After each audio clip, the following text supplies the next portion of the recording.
The Amtrak platform in Chicago's Union Station smelled like burnt coffee and wet concrete. Snow flurries danced under the harsh fluorescent lights, sticking to Avery's wool coat like tiny accusations. She was 29, and everything she'd built, a tech startup, co-founded in a cramped Wicker Park loft. A 5-year relationship that ended with a curt email had crumbled in the span of one brutal October week.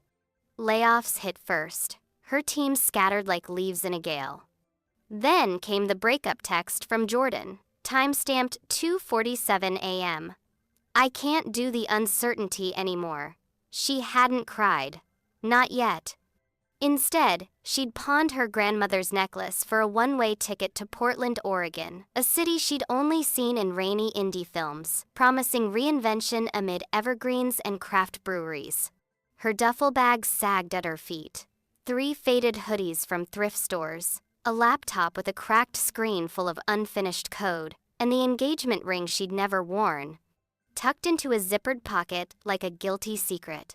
The 217 Coast Starlight idled nearby, its silver cars humming with the promise of escape.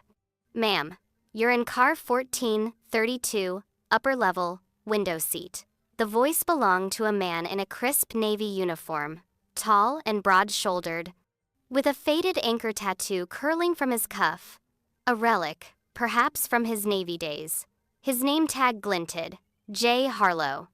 He punched her ticket with an antique brass clicker, the sound echoing like a full stop. His eyes, the color of worn denim, lingered a beat too long on the pale band of skin where her ring should have been.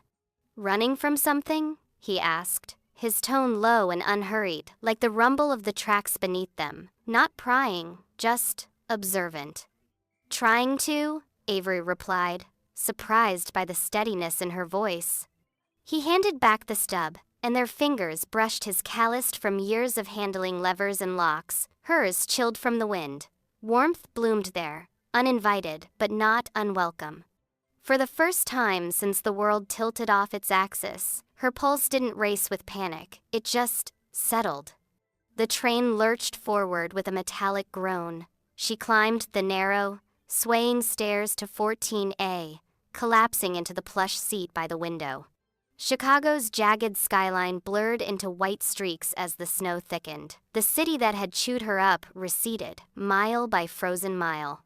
Past Milwaukee, the dining car's lights flickered to life, casting golden pools on the polished wood. The air filled with the scent of reheated lasagna and weak diner coffee. J. Harlow moved down the aisle like he owned the rhythm of the rails, a steaming pot in one hand, a notepad in the other. He refilled mugs with quiet efficiency, trading nods and small talk with passengers who'd become fixtures on his route.